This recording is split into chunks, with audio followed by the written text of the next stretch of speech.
Assalamu alaikum guys, hope all of you are doing well and had a wonderful week. Today I'm very glad to say that you guys are improving a lot in your spoken and in your accent, but I want you guys to improve a lot more, okay? That's why I have a few tips for you. I want all of you to use your whole mouth cavity while speaking. Actually, the area where we are lagging is that we're not using your whole mouth, our facial muscles and our cheeks and jaws. Actually, if we will not utilize our whole mouth muscle, then we will not be able to improve our accent or improve our spoken capabilities. Okay, so I want all of you to use your tongue completely, use your whole mouth cavity so you can sound better. And I have one activity for you as well. I have one word that is priority.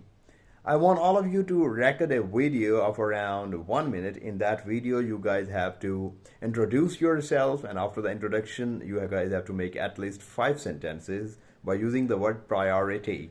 And I will wait for your videos, and I will see you in the next class. And next class gonna be very interesting. I have planned many interesting things for the next class. So don't miss out the next session. So see you in the next one, and have a great day. Bye.